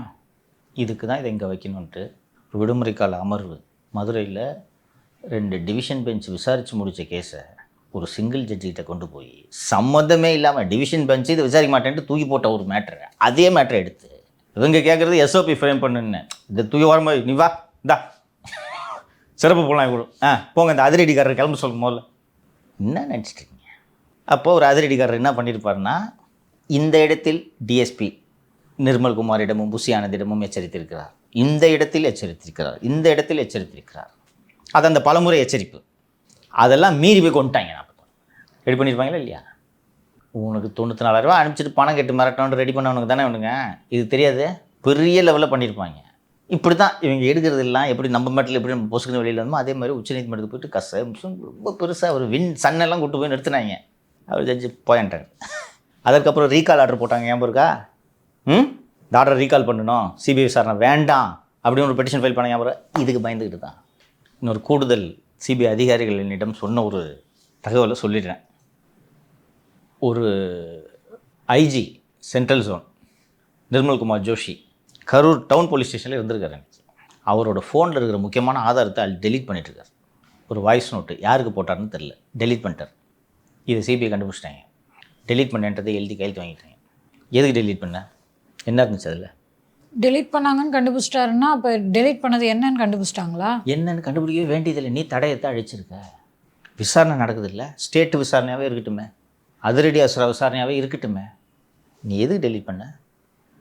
அது அவரோட பர்சனல் மெசேஜாக கூட இருக்கலாம். அவங்க மனைவி கூட ஒரு மெசேஜ் அனுப்பிச்சதா இருக்கலாம். இல்லை பிள்ளைகள் அனுப்பிச்சிருக்கலாம். ஒரு வாய்ஸ் நோட் அனுப்பிச்சிருக்கலாம், மெசேஜ் எனிதிங். நீ ஏன் பாஸ் டெலீட் பண்ண? இன்னொன்று, யாரோட சேட்டில் டெலீட் பண்ணியிருக்கீங்கன்றது இருக்குது இல்லை, மாட்டிங்களா? இது ஓகேவா? இன்னும் டீட்டெயிலாக என்னால் சொல்ல முடியாது, விரைவில் சொல்கிறேன். நான் இது நடந்துருச்சா வந்து என்னையா கேட்டேன், மிரட்டிட்டாங்க சார். தாவகக்காரங்களா ஆட்டி போயிட்டாங்க. சிபிஐ அதிகாரிக்கு கேட்ட கேள்விக்கு மதியழகன் நிர்மலம் கிட்டு நாட்டுறாங்க அப்படின்னு சொன்னோன்னே இவங்க சிபிஐக்கு போனோன்னு ஏதோ சிக்கல் நினச்சோம், பரவாயில்லையே அடடே அப்படின்னு சொல்லிட்டு இந்த நம்ம காமராஜர்கிட்ட கூப்பிட்டு மின்னம்பலத்தில் ஒரு பிட்டை போட்டு விடு, ஆம்புலன்ஸ் டிரைவர் மிரட்டப்பட்டா நடுங்கி நான் போடு. அங்கே நடுங்கினது ஜோஸ் தங்கையா. அங்கே இருக்கிற ஒரு சிபிஐ அதிகாரி சொன்னார், ஒரு எஸ்பிங்க லிட்டரலாக கால் நடுங்குது. பிகாஸ் தே நோ, உங்களுக்கு தெரியும்ல என்ன உத்தரவு வந்தது, யாருடைய உத்தரவின் கீழ் அவர்கள் செயல்பட்டார்கள் என்று. கரூருக்கு யாருப்பா மகாராஜா? செந்தில் பாலாஜி. யாருடைய உத்தரவில் அவர்கள் செயல்பட்டார்கள்ன்றது அவங்களுக்கு தெரியும்ல. இல்லை அவருக்கு எது சம்மன் கொடுக்க வாய்ப்பு இருக்கா சார்? யாருக்கு? செந்தில் பாலாஜி. பொறப்பா எலெக்ஷன் 2 மாதம் இருக்குல்ல, எல்லாத்தையும் இப்போவே முடிச்சிட்டான்னா அவர் ஒரு சொச்ச காலத்தில் என்ன தான் பண்ணுறது? டிசம்பர் 3வது வாரம், நவம்பர் 3வது வாரம் சொன்னீங்க, ஒன்றும் நடக்கலை. இருப்பா பொங்கல் நடந்துகிட்டு தான்ப்பா இருக்குது, தயாரிப்பாளெல்லாம் நடந்துகிட்டு தான் இருக்குது. உனக்கு அதிரடி தெரியவில்லை. ஒருவேளை செய்தி ஊடகங்கள் வெளியிடுறது இல்லை. ஆப்ரேஷன்லாம் நடந்துகிட்ருக்கு, எல்லா வேலையும் நடந்துகிட்ருக்கு, வரக்கூடிய காலங்களில் நடக்கும். அதுக்கப்புறம் மாற்றங்கள் தெரிகிறதா இல்லையா? ஸோ ஒரு விஷயம் மட்டும் நான் சொல்கிறேன், அந்த கரூர் சம்பவத்தில் சதித்திட்டம் இருக்கிறது என்பதற்கான ஆதாரங்கள் சிபிஐயிடம் கிடைத்து விட்டது. ஆனால் இவங்களுக்கு இந்த சுய திருப்தி, நான் தான் சொன்னேன்ல இந்த புண்ணை துணியை போட்டு மூடுறாங்கன்ட்டு, அது மாதிரி விஜய்க்கு சம்மன் அதிரடி வந்துச்சா நிற்கிறேன்ல, இவங்க விருப்பம். கைது பயத்தில் விஜய் வந்துச்சா? யார் கைது போகிறாங்கன்றதை பார்க்கத்தானே போகிறீங்க நீங்கள். இப்போது நீங்கள் பார்த்தீங்க மாலதி, இப்போ அவங்க எல்லோரும் திரு ஆனந்த், நிர்மல், ஆதவ், மதியழகன் போய் டெல்லிக்கு போய் 4 நாட்களோ 5 நாட்களோ போய் விசாரணைக்கு ஆஜராகிட்டு வந்தாங்க. இப்படியும் விசாரிக்கலாம் தானே. எதுக்கு கைது பண்ணுவீங்களா? மதியழகனை எதுக்கு கைது பண்ணோம்? அதிரடி அசரா தானே கைது பண்ணது. எதுக்கு கைது பண்ணோம் சொல்லுங்கள்? அந்த கட்சியை மிரட்டுறதுக்கு. கைது பண்ணாமலே இந்த வழக்கை விசாரிக்க முடியும் தானே. என்ன மதியழகன் கொண்டு போய் பஸ்ஸு கூட்டத்தில் விட்டு சாப்பிடுச்சாரா? மதியழகனுக்கு என்ன ரோல்? பர்மிஷன் கேட்டதை தவிர அவருக்கு என்ன ரோல்? அவரோட கைது நியாயமாப்பா? ஆனால் எப்படி விசாரிச்சாங்க தெரியுதா? ஜோஸ்தங்கையா கைது செய்யப்பட்டாலும் போடுவார் கரூர் எஸ்பி. அருட்தந்தையால் கூட அவரை காப்பாற்ற முடியாது. ஓகேவா? அதனால் இவங்க திருப்திக்கு இதை போட்டுக்கிட்டு இருக்காங்க. விஜயெல்லாம் சம்மன் பண்ணுற ஐடியாவில் இந்த மொமெண்ட்டில் சிபிஐ இல்லை, தெளிவாக சொல்லிக்கிறேன். இன்னொன்று, அந்த ஸ்பாட்டில் இருந்த டிஎஸ்பிக்கே 40 பேர் செத்தது தெரியல. 8 மணிக்கு தான் தகவல் வருது, 2, 4 இவ்வளோ பேருன்றது லேட்டாக தான் தெரிய வருது. விஜய்க்கு எப்படி தெரிஞ்சிருக்கும்? ஸோ விஜய் நிச்சயமாக விசாரிக்கப்பட வேண்டும். அதை பானையூரில் விஜய் வீட்டுக்கு போய் சிபிஐ அதிகாரிகள் விசாரிக்கிறாங்களா, இல்லை சென்னையில் வச்சு விசாரிக்கிறாங்களா, எங்கே விசாரிக்கிறாங்கன்றதெல்லாம் பின்னால் முடிவெடுப்பார்கள். விஜய் நிச்சயமாக விசாரிக்கப்பட வேண்டும். ஏன்னா ஸ்பாட்டில் இருந்திருக்காரு, அவருக்காக தான் அந்த கூட்டம் கூட்டினது. ஸோ கண்டிப்பாக அவங்க விசாரிப்பாங்க. ஏன் சிபிஐ அதிகாரி வீட்டில் போய் ஸ்டேட்மெண்ட் போட்டு போகிறாங்க? யாரும் கைது செய்யணுன்ற அவசியமே கிடையாது. இவங்க ஏன் இப்போ நிர்மலை கைது பண்ணாங்களா? கூட்டு விசாரிச்சு தானே அனுப்புகிறாங்க, அப்புறம் என்ன? ஸோ இவங்க இந்த நக்கீரன்லாம் இவங்களுக்கு விருப்பத்துக்கு, மனசுக்கு பிடிச்சதுக்கு. இல்லை வேறு இதுக்கு எதுக்கு வீடியோ போட்டாரா கையெல்லாம் பசஞ்சுக்கிட்டு? பார்க்கல சார், பார்க்கறது இல்லை அந்த கன்றாவிய. சார் நாமக்கல்ல தான் இந்த சிறுநீரக மோசடி, ஐயோ அது என்ன தப்பாக சொல்லிட்டோம்னா என்ன சார்? முறைகேடுப்பா. ஓ சரி சார். திருட்டு இல்லை, கிட்னி திருட்டு இல்லை, சிறுநீரக முறைகேடு நடந்துச்சு சார். இப்போ மகாராஷ்டிராவில் வேற ஏதோ சிறுநீரக மோசடி வழக்கில் திருச்சியில் இருக்க ஒரு மருத்துவமனை சம்மந்தப்பட்டிருக்கதா இன்னைக்கு ரிப்போர்ட் ஆகிருக்கு சார். அந்த ஹிந்துவில் வந்திருக்கக்கூடிய அந்த நியூஸே பார்த்தோன்னா 8 arrested for kidney transplant rocket. தெலுங்கானாவில் இதே மாதிரி அரெஸ்ட் பண்ணாங்க, நம்ம பேசியிருக்கோம், நினைவு இருக்கா? எல்லா மாநில காவல்துறையுமே இந்த கிட்னி திருட்டை ரொம்ப சீரியஸாக பார்க்குறாங்க. அரெஸ்ட்டு தான். கர்நாடகாலையும் ஒன்று அரெஸ்ட் பண்ணாங்கன்னு நினைக்கிறேன். கர்நாடகாவில் ஒன்று, தெலுங்கானாவில் ஒன்று அரெஸ்ட் பண்ணாங்க. இந்த ஸ்கேம் பிடிச்ச உடனே அந்தந்த மாநில காவல்துறையினர் முதலில் இவங்க டாக்டர் எல்லாரும் பிடிச்சி அரெஸ்ட் பண்ணிட்டாங்க. இவங்க மதியழகனையும் யூடியூப் பண்ணுறவனையும் தான் அரெஸ்ட் பண்ணுறாங்களே ஒழிய இந்த கிட்னி திருட்டில் என்ன ப்ராக்ரஸ் நடந்திருக்கு? திராவிட ஆனந்தனே 1 மாதம் கழிச்சு அரெஸ்ட் பண்ணாங்கன்னு நினைக்கிறேன் சார். அதுவும் பிரேமானந்தா சின்ஹா தலைமையில் எஸ்ஐடி அமைச்சதுக்கப்புறம் அதுக்கு முன்னாடி வரைக்கும் அவர் ஸ்கூட்டியில் தான் சுற்றிட்டு இருந்தாருன்னு பாலிமரில் நியூஸ் வந்தது. அந்த பிரேமானந்த் சின்ஹா ஏற்கனவே நான் சொன்னேன், பிரேமானந்த் சின்ஹா பெரம்பலூரில் எஸ்பியாக இருந்தபோது அந்த தனலட்சுமி சீனிவாசன் மருத்துவக் கல்லூரிக்கு நிலத்தை விற்காத மேலெல்லாம் கேஸை போட்டு அந்த மெடிக்கல் காலேஜுக்கு லேண்ட் வாங்கி கொடுத்தவர் அவர். நீதிபதி எஸ்.எம். சுப்பிரமணியம் அவர்கள் நல்ல மனிதர். அவருக்கு இந்த அதிகாரிகளை பற்றி தெரியவில்லை. ஒரு நல்ல ஆஃபீஸராக ரெஜிஸ்ட்ரியில் கேளுங்க அப்படின்னா யாரோ ஒருத்தர் பேரை சேர்த்து விட்டாங்க, ஒரு ஐஜி. சரி, வட இந்தியாக்காரரு நல்ல அதிகாரி தான் பண்ண, அவர் தான் அந்த காலேஜுக்கு லேண்ட் வாங்கி கொடுத்தவர். இந்த தமிழக அரசுக்கு பேசுறது தான் தப்பு, அதுக்கெல்லாம் கைது பண்ணுவாங்க. கிட்னிலாம் திருடலாம் தப்பு இல்லை.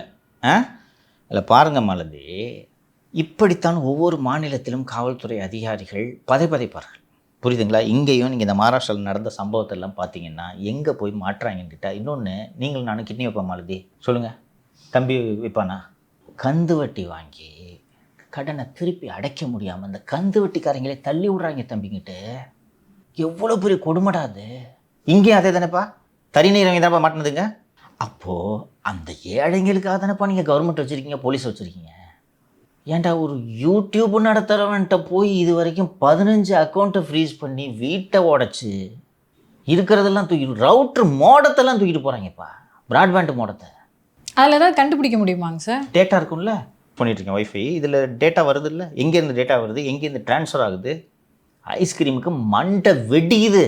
எவன்டா அந்த கம்பெனிகளை பற்றி இவ்வளோ டீட்டெயிலாக, என் உயிரே அந்த கம்பெனியில் தான் இருக்குது, என் துட்டை பூரா அமெரிக்காவில் முதலீடு பண்ணி வச்சுருக்கேன், தங்கத்தில் முதலீடு பண்ணியிருக்கேன், கமிஷன் ஆன இந்த 2 வருஷத்தில் 250 கோடி சம்பாரிச்சிருக்கிறேன்றது இவனுக்கு எப்படி தெரிஞ்சிச்சு?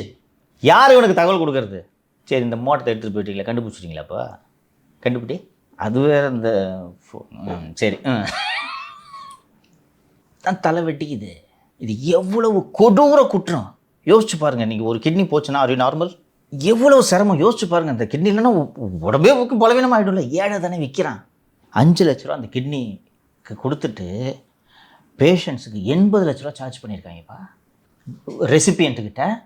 என்னன்னு அதை விசாரித்து பார்த்தா, star KIMS hospital Trichy, doctor Rajarathnam Govindasamy managing director, தமிழ்நாட்டில் இதை ஒரு இண்டஸ்ட்ரியாக செஞ்சுக்கிட்டு இருக்காங்கப்பா. தெலுங்கானாவில் ஆன கைதுலையும் தமிழ்நாடு லிங்க் இருந்துச்சு, ஞாபகம் இருக்கா?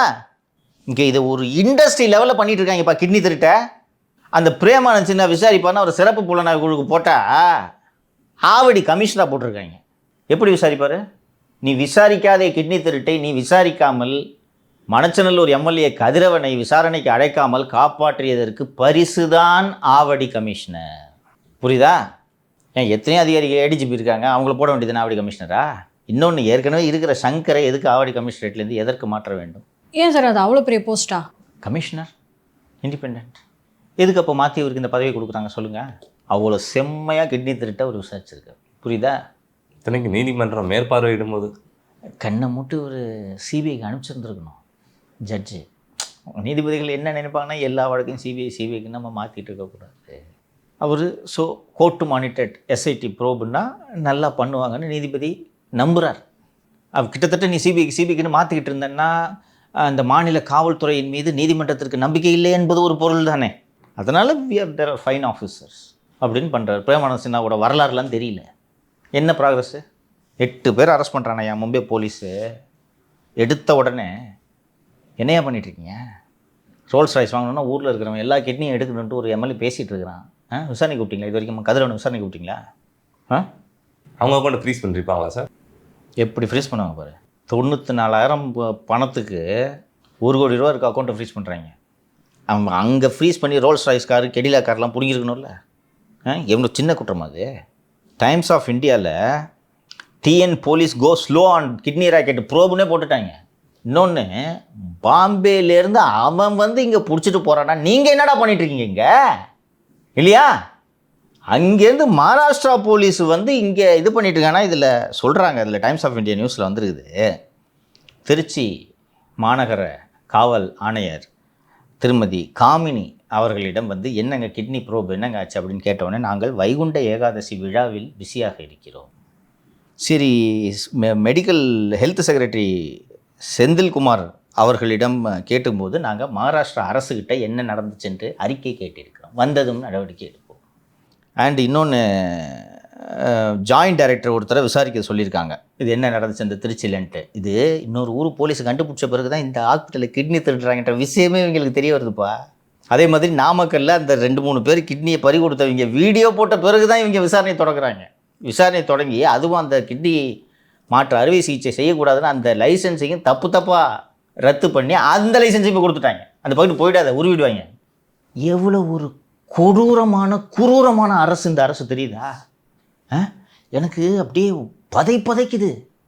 ஒருத்தன் ஏழையாக இருக்கான், வட்டி கட்டின்னு இருக்கான்றதுக்காக கூட்டின்னு போய் அவனோட உறுப்பை உருவுறது எவ்வளோ பெரிய விஷயம்ப்பா. எவ்வளோ ஒரு அயோக்கியத்தனம். பேஷண்ட்டுக்கிட்ட 80 லட்ச ரூபா வாங்கிக்கிட்டு அவனுக்கு 5 லட்ச ரூபா கொடுக்குறீங்களே. குறைஞ்சது அவனுக்கு ஒரு 50 லட்ச ரூபா கொடுத்துருந்தீங்கனாலாவது பரவாயில்ல, நான் கிட்னி விற்றதுக்கு 50 லட்ச ரூபா நான் நிம்மதியாக வாழ்கிறேன், வேலை செய்யாமல் வாழ்கிறேன், உழைக்காமல் அட்லீஸ்ட்.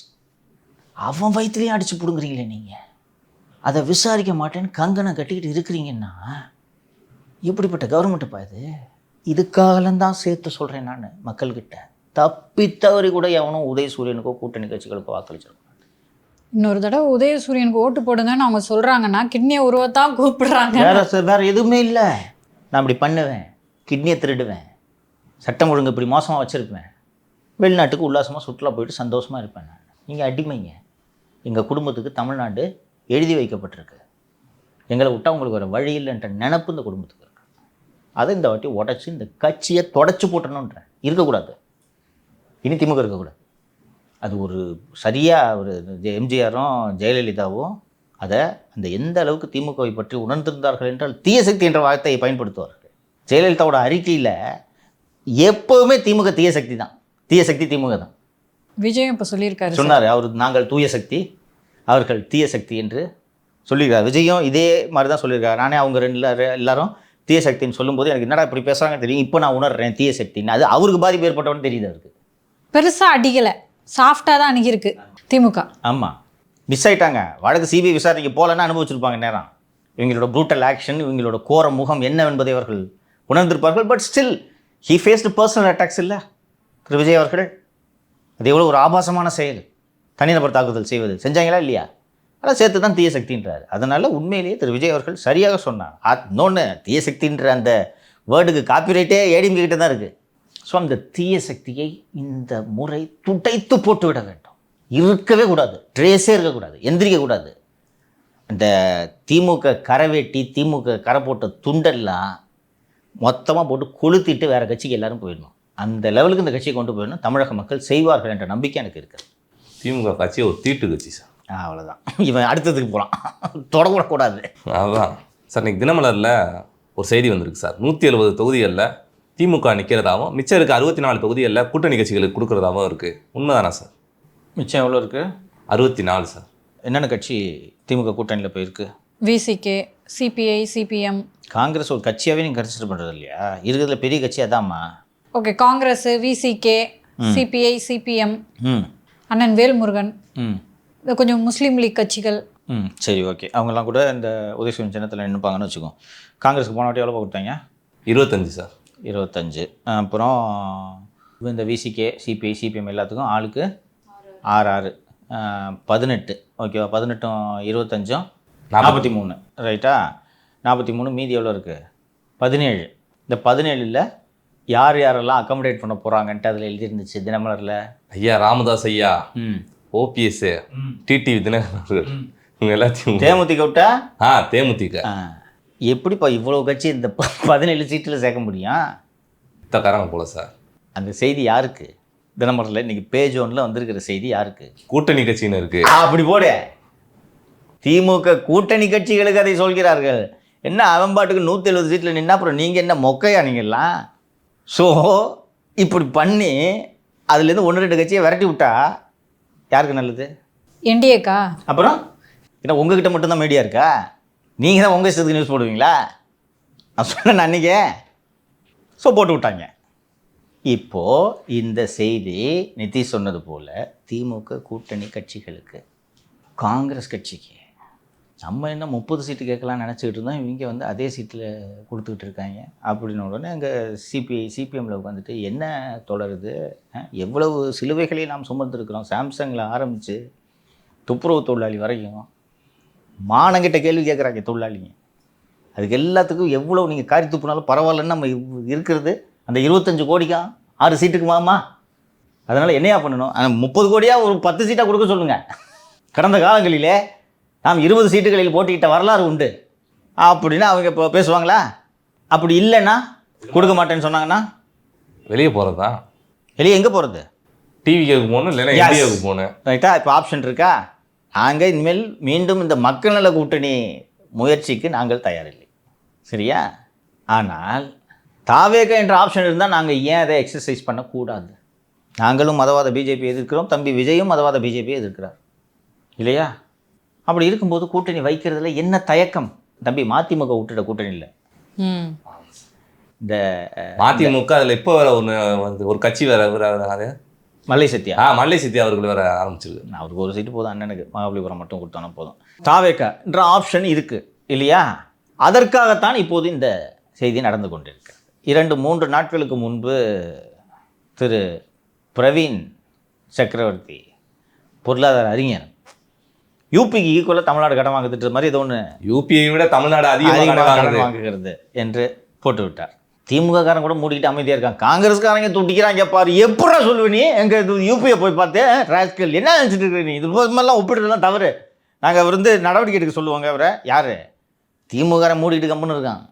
செல்ல பிறந்தக இது தவறு. நாங்கள் லெட்டர் எழுதிட்டாங்க, பிரவீன் சக்கரவர்த்தி மீது நடவடிக்கை எடுக்க வேண்டும் என்று எழுதி விட்டார்கள். இல்லை சார், காங்கிரஸ்காரங்க சொன்னால் ஒரு நியாயம் இருக்கு, பிசிகேவும் நடவடிக்கை எடுக்கணுன்றாங்க, மதிமுகவும் நடவடிக்கை எடுக்கணும். இதுதான் நீ என்னை என் புருஷன்கிட்ட பிரிக்க பார்க்குற, நான் விட மாட்டேன், பிரிய மாட்டேன் அப்படின்னு அவங்க இருக்கிறாங்க. ரைட்டா? ஸோ காங்கிரஸ் தாவேக்காக்கு போகுமா போகாதா? செல்வ பெருந்தகை ஸ்ட்ராங்காக இருக்கிறத பார்த்தா போகாது. அது இன்னைக்கு ஒரு செய்தி வேற வந்திருக்கு, காங்கிரஸ் 2ஆ உடைய போதா. காங்கிரஸ் ஜனநாயக பேரவை அப்படின்னு சொல்லிட்டு 2001 அந்த மூப்பனார் அவர்களை எதிர்த்து சிதம்பரம் அவர்கள் தொடங்கினார். அந்த மாதிரி மறுபடியும் தொடங்க போறாரு அப்படின்னு சொல்லிட்டு செய்தி வேற வந்துருக்கு. சரி, இன்னும் நீ கேட்ட கேள்விக்கு பதில் சொல்ல. தாவேக்காவுக்கு காங்கிரஸ் போகுமா போகாதா? மேபி போக மாட்டாங்கன்னு நினைக்கிறேன். ஏன்? பிரவீன் சக்கரவர்த்தி எப்படி எதிர்க்கிறாங்களே, திமுகவுக்கு ஒரு கஷ்டம் அப்படின்னு. பிரவீன் சக்கரவர்த்தி மேலே ஏன் நடவடிக்கை எடுக்கல? ஏன் பேச விட்டு வேடிக்கை பார்க்குறாங்க?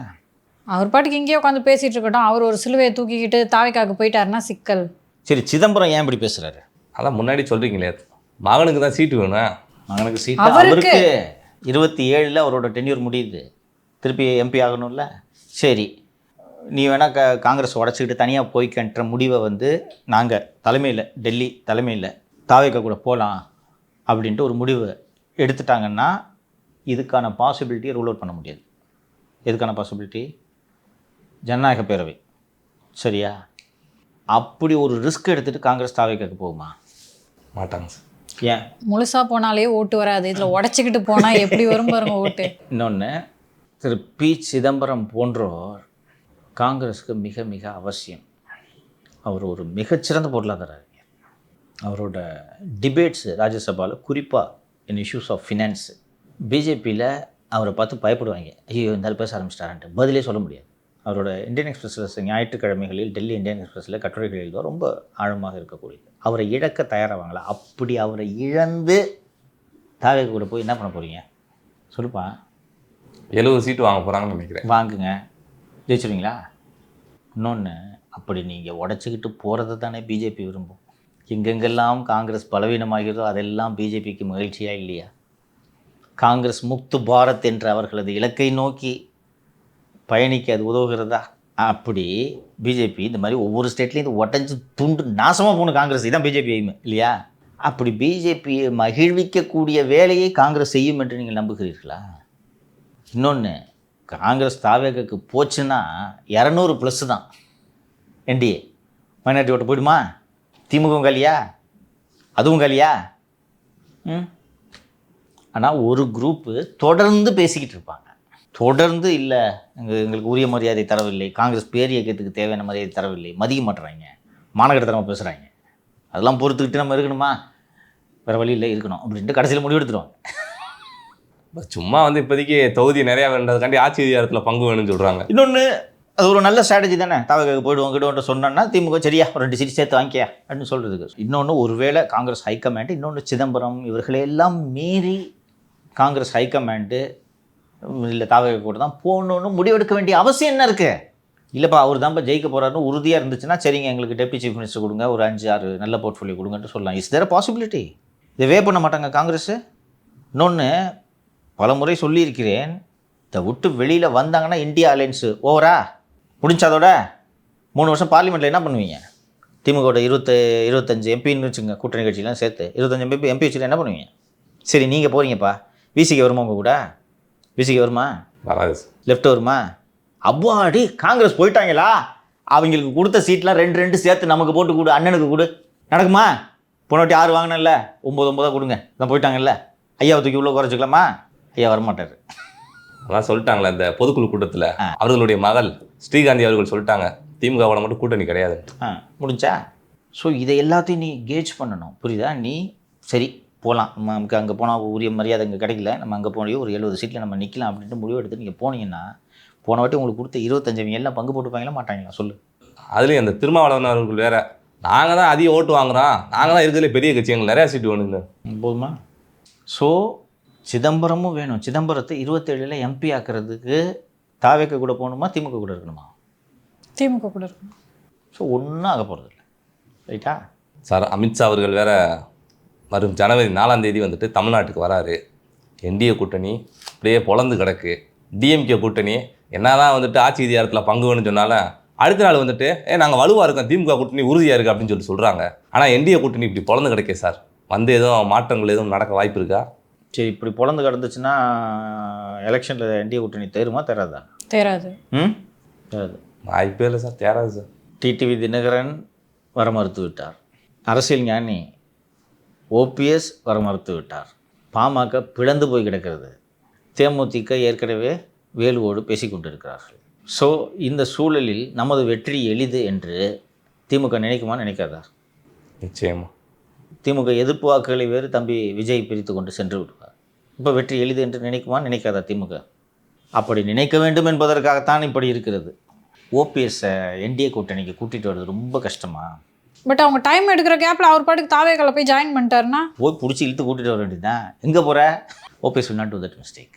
Sengottaiyan made and emotional decision, கோபத்தில் எடுத்த முடிவு. இன்னொன்று, இந்த வயது முதிர்ந்த காலத்தில் இன்றைக்கி அவர் டெய்லி நியூஸில் வந்துட்டு இருக்காரு. ஏடிஎம்கேல இருந்தாருன்னா இவரை பற்றி ஏதாவது செய்தி வெளியில் வந்திருக்குமா சொல்லுங்கள்? ஏதாவது வந்துருக்குமாப்பா நியூஸு? இன்றைக்கி அடிக்கடி எல்லோரும் மைக்கு போடுறாங்க. 2000 வியூஸ் தாண்டி போகாது சார் அவர் வீடியோலாம். இப்போ நல்லா 20,000 30,000 போகுது சார். அவருக்கு இந்த காலத்தில் இவ்வளோ வியூஸ் வர்றதுக்கு வாய்ப்பு இருக்கா? சின்ன சின்ன பசங்களாக வச்சு அண்ணன் அண்ணன் அண்ணன் அண்ணன் சுற்றி வந்துட்டு இருக்காங்க. பிஸியாக ஜகஜோதியாக இருக்குது வீடு. ஈக்காக்கா இருக்காது முன்னாடி. நேற்று வேறு எங்கேயோ போயிருக்காரு, வர காரை முற்றுகையிடுறாங்க. ஆமாம், இப்போ அது நிர்வாகிகள் பதவி வேணும் என்று போராட்டம்லாம் நடத்திருக்காங்க. இவ்வளோ ஆக்டிவாக ஒரு ஏடிஎம்கள் அரசியல் பண்ணியிருக்க முடியுமா? ஈக்காக்கா இருக்கா தான் வீட்டில். சொந்தக்காரங்க கூட ஏதாவது போனானா இவர்கிட்ட போனானா ஏபிஎஸ் இது கோச்சுக்கு போகிறான்னு அந்த போட்டு அப்படி சுற்றிட்டு போவாங்க அடுத்த தடவை வழியாக. நீங்கள் நல்லா ஆக்டிவாக இருக்காரா? OPS will not do this mistake. OPS want to win. ஓபிஎஸ்க்கு அவரோட கேசஸ் எல்லாம் முடிக்கணும். கிட்டத்தட்ட 250 கோடி ரூபாய் அவரை டேக்ஸ் கட்ட சொல்லியிருக்காங்க. ஏன் பிஜேபிக்கிட்டேருந்து எங்கிட்டும் போக முடியாதுன்னா ஒவ்வொருத்தருக்கும் இது மாதிரி சிக்கல் இருக்குது. அந்த சேகர் ரெட்டி டைரிஸ் மாட்டேங்க ஞாபகம் இருக்கா?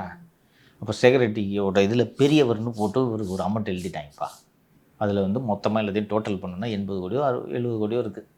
அதுக்கு பெனல்ட்டி போட்டு இன்ட்டு 3 போட்டு 250 கோடியை கட்டுன்ட்டாங்க. எங்கே போகிற 250 கோடி?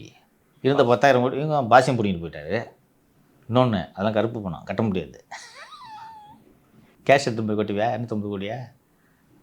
இது ஏதுப்பா உனக்கு அப்படின்னு கேட்பாங்க இல்லையா? ஸோ தாவேக கிட்ட போயிட்டு தப்பிச்சிருவார் இதுலேருந்துலாம். மகன் ஜெயிலுக்கு போயிருக்க வேண்டியது. மிளகு இறக்குமதி பண்ணேன்ட்டு 7.5 கோடி ரூபாய் அவர் அக்கௌண்ட்டில் டெபாசிட் ஆயிருக்கு. கல்லல் சரவணன் என்ற வழக்கில். அதெல்லாம் ரீஓப்பன் பண்ண முடியாது அவங்களுக்கு, எங்கேயும் போக மாட்டாங்க.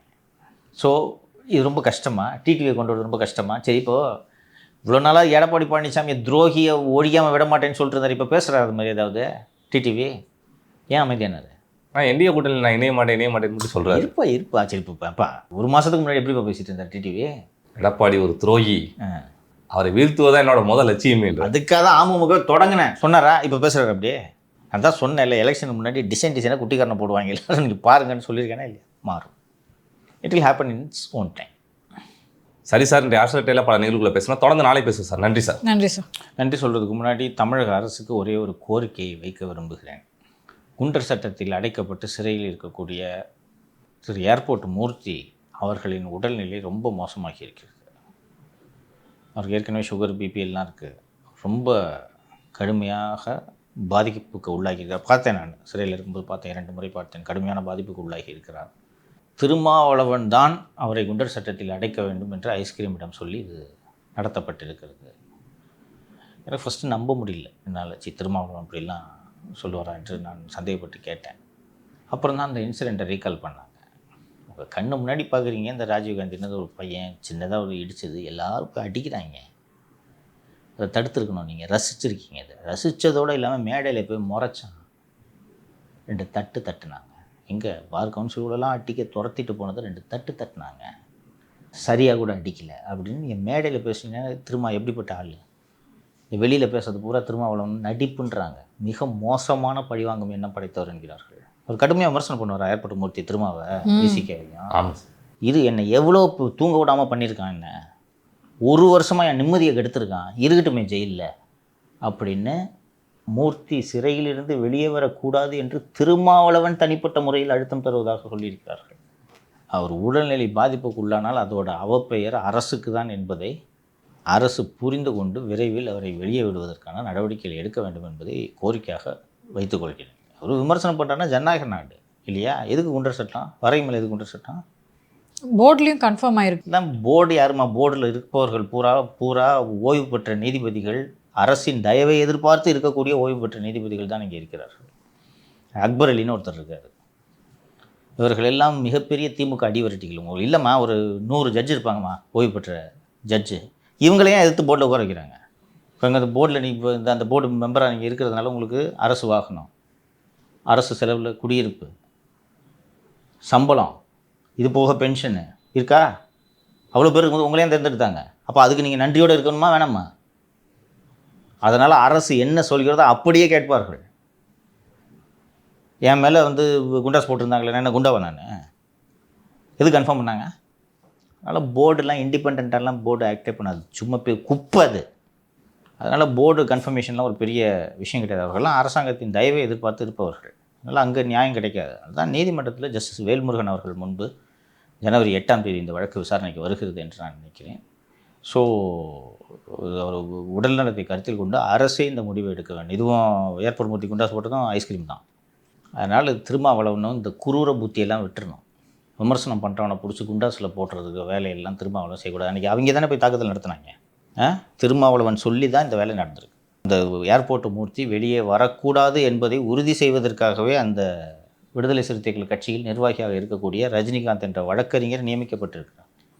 எங்கள் ஏர்போர்ட் மூர்த்தி பெயில் போட்டு அங்கே போய் அப்ஜெக்ட் பண்ணுறது, குண்டாஸ் போட்டால் குண்டாஸில் ஒரு ரிவோக் பண்ணக்கூடாதுன்ட்டு போய் கோர்ட்டில் வாதாடுறது. இந்த வேலையெல்லாம் திருமாவளவன் சிறுபிள்ளைத்தனமாக விட்டுவிட வேண்டும். உங்கள் பேர் நாரிடுச்சு. ஏர்போர்ட் மூர்த்தி சொல்லி தான் உங்கள் பேருக்கு உங்களுக்கு கெட்ட பேர் வரணும்னு அவசியம் இல்லை. உங்களோட ஒரு லட்சணம், உங்களோட உண்மையான முகம் என்னவென்பதை உலகமே பார்த்து விட்டது.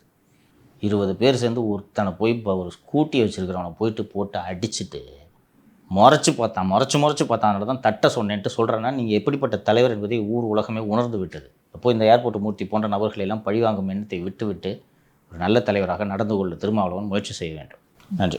நன்றி சார்.